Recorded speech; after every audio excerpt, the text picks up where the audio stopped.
सदन में मांग संख्या 46 और 50 पर अनुदान मांगों पर बहस चल रही है। आज बहुत ही इस प्रदेश का बहुत महत्वपूर्ण मुद्दा, कृषि और किसान से संबंधित जुड़ा हुआ मुद्दा, सहकारिता से जुड़ा हुआ मुद्दा, जिसपे सदन में विचार हो रहा है। हर व्यक्ति किसान का महत्व तो समझ रहा है, खेती और किसानी का भी महत्व समझ रहे हैं, और विशेष रूप से सत्ता पक्ष और सत्ता पक्ष में भी आदरणीय हमारे मुख्यमंत्री जी जो सदन में कह चुके हैं कई बार, एक बार नहीं कई बार, जिन्होंने ये कहा है कि मैंने खुद ने किसानी का काम किया है, मैं कृषक परिवार से आता हूं, कुएं में मोटर भी खराब हुई तो मैं कुएं में नीचे उतर करके मोटर को भी ठीक मैंने कराया। हमारे कृषि मंत्री जी भी जो है किसान परिवार से है। सत्ता पक्ष का हर जो भी वक्ता है वो किसान और किसानी के संबंध में महत्व को समझते हुए अपनी बात तो कह रहा है, लेकिन सरकारी जो आंकड़े हैं,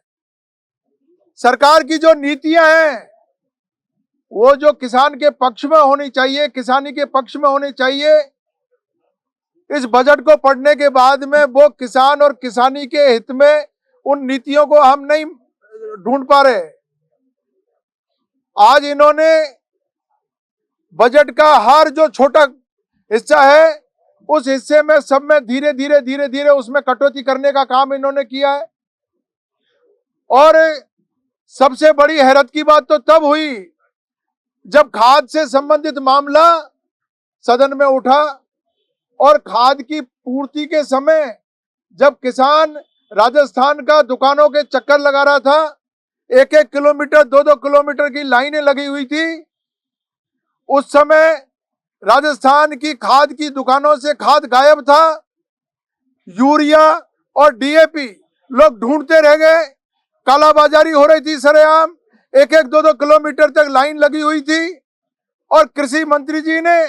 हाउस में यह कह दिया कि जितनी मांग थी उस मांग से ज्यादा आपूर्ति हम लोगों ने की है। मैंने उनके आंकड़ों को असत्य नहीं बताया, मैं गलत नहीं बता रहा हूं उनके आंकड़े, क्योंकि जो आंकड़े उन्होंने सदन में पेश किए हैं हो सकता है वो आंकड़े सही हो, उसके अनुसार खाद यहाँ राजस्थान में आई हो, लेकिन खाद आई कब? खाद जब आई जब किसान अपना काम कर चुका,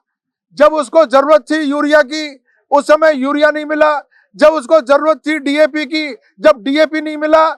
और नतीजा ये रहा कि किसान दर दर की ठोकर खाता रहा, पुलिस के पहरे जो है खाद की दुकानों पर चलते रहे, और राजस्थान का किसान लूट पीट करके और बाजार से ब्लैक में खाद लेकर के उसने अपना काम कराया। और माननीय मंत्री जी ने जो किसान परिवार से है, किसानों के दर्द को आज समझते, किसानों के हित की बात करते, और ये सदन को आश्वस्त करना चाहिए आज कृषि मंत्री जी को कि सरकार से गलती हो गई है, समय पे खाद हम नहीं मंगा पाए, आगे आने वाले समय में हम खाद की पूर्ति समय पे हम खाद मंगाएंगे तो राजस्थान की जनता में, राजस्थान के किसानों में अच्छा संदेश जाता। लेकिन ये मंत्री जी ने बिल्कुल असत्य बात कह करके कि कोई लाइन नहीं लगी, किसान परेशान नहीं हुआ, मैं इस बात से सहमत नहीं हूं। मैं आप सब लोगों के माध्यम से कहना चाहता हूं कि कृषि का जो मामला है, इस हाउस में लगभग 80 से 85% विधायक कृषि और किसान परिवार से जुड़े हुए हैं, वो खेती से किसी न किसी रूप में खेती से जुड़े हुए हैं। किसान हमारा अन्नदाता है, ये प्रदेश के लोगों का पेट भरने का अगर कोई काम कर रहा है तो किसान कर रहा है। आज हमारे इस पवित्र सदन में, जबकि मैं आपको कहना चाहूंगा किसानों के संबंध में 1955 में राजस्थान टेनेंसी एक्ट इसी सदन में आया, किसानों को खातेदारी अधिकार कांग्रेस ने दिए और किसान को मालिक बनाया जमीन का। वो किसान आज राजस्थान के लोगों का पेट भर रहा है। मैं उनको, सरकार से, उनकी तरफ से मांग करूंगा कि उसके हित में नीतियां बनाई जाए, कि कृषि के हित में नीतियां बनाई जाए, उसके जो अनुदान की मांगे हैं वो अनुदान की राशि को हर क्षेत्र में बढ़ाया जाए। खाद और बीज की जो उस पर अनुदान है उसको बढ़ाया जाए। अगर आप ये काम करेंगे तो किसान के हित में आप लोगों का अच्छा मैसेज जाएगा और राजस्थान का किसान जो लुटा पिटा और जो हताश और निराश है